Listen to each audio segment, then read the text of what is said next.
है कि जेसीबी चल रहे थे, बिल्डोज़र राज लगाने की कोशिश की गई कि हमें अपने घरों से निकाला जा रहा था। उस वक्त जब हम लोग सड़कों पे निकले, उसके बाद जब इलेक्शन में लोगों ने पार्टिसिपेट किया तो 50 सीटें नेशनल कॉन्फ्रेंस को दी ताकि बीजेपी की सियासत जम्मू कश्मीर में ना आए। लेकिन आज जहाँ पे भी आप देखते हैं इन्होंने नॉर्मलाइज़ किया है 5 अगस्त के डिसीजन को। उसके साथ साथ उमर साहब यहाँ टूरिज़म मिनिस्टर भी है, चीफ मिनिस्टर भी है इस वक्त। उनकी आड़ में, उनकी ऑर्डर्स पे, डायरेक्शंस पे, उनके पुष्पनाहे पे उनके नेता जो यहाँ के लोकल मेंबर पार्लियामेंट भी है, सिलेक्टिवली टारगेटिंग यहाँ पर करते हैं लोगों की और टारगेट डिमोलिशन करते हैं उन लोगों की जो यहाँ के रहने वाले हैं, खासकर सोनमर्ग के। उन्हें हक नहीं है यहाँ काम करने का, यहाँ कंस्ट्रक्ट करने का। प्रॉपर परमिशन है। बशीर मीर साहब हमारे यहाँ कैंडिडेट भी है, उन्होंने कंगन से इलेक्शन लड़ा, उसके बाद गांधरबल में उमर अब्दुल्ला साहब के ख़िलाफ़ इलेक्शन लड़ा, क्योंकि ये यहाँ ज़मीन से जुड़े हुए लोग हैं। तो एक छोटी मोटी जमहूरियत अब बची है। अगर नेशनल कॉन्फ्रेंस इतना भी बर्दाश्त नहीं कर सकती और आप देखिए एक लोगों के रोज़गार छीनने की कोशिश कर रहे हैं।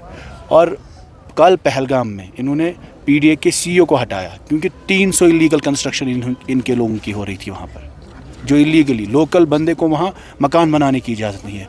सोनमर्ग में रैम्पेंट इलीगल कंस्ट्रक्शन हुई है, लेकिन जो लीगलाइज है यहाँ मीर साहब के पास अपना परमिशन है।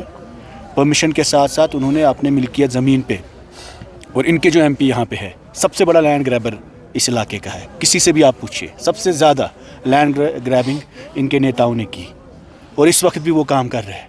और आम लोगों को अगर ये ऐसे ही तंग करते रहेंगे तो हम मजबूर होंगे। हमें लगता है, हम गवर्नर साहब से भी अपील करते हैं कि ऐसे केसों में आप इंटरवीन करिए, क्योंकि यहाँ की सरकार इस वक्त एक बार फिर से जो तानाशाही नेशनल कॉन्फ्रेंस करती थी पहले भी, उस पर वापस आ चुकी है। और बशीर मीर साहब जैसे जितने लोग यहाँ पे हैं, जो लोग यहाँ रहने वाले, जिनको हक है यहाँ काम करने का, अगर आप उनके रोज़गार छीनेंगे, डिमोलिशन, जब इनके घर पे, इनके रिश्तेदारों पे इस वक्त भी श्रीनगर की सबसे ज़्यादा लैंड ग्रैबिंग इस फैमिली ने की है।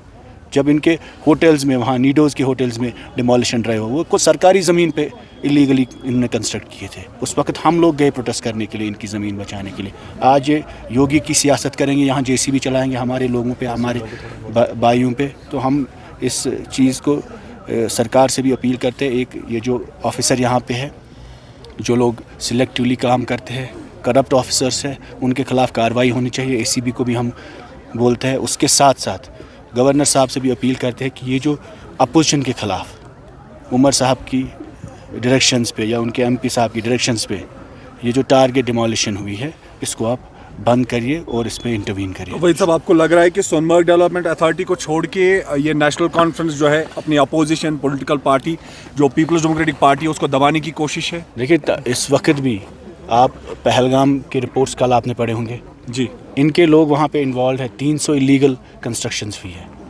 और इन्होंने इसके साथ साथ आप देखिए यहाँ खासकर इस इलाके में बशीर साहब पर पिछले कई सालों से ये विच हंट चल रहा है, क्योंकि ये एक इस इलाके में एक शख्स है जो खड़ा हुआ, जिसने कोशिश की इस इलाके में आवाज़ देने की।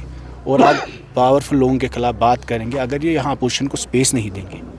एक तरफ नौजवान परेशान है, एक तरफ केसों में, एफआईआरों में 50 सीटें होकर अगर ये खुश नहीं है और अपनी ही कौम, अपनी आवाम के ख़िलाफ़ बिल्डोज़र चलाएंगे, तो ये तो इनके लिए शर्म की बात है। और अगर ये नहीं करने देंगे, फिर इंशाल्लाह आने वाले वक्त में ये देखेंगे।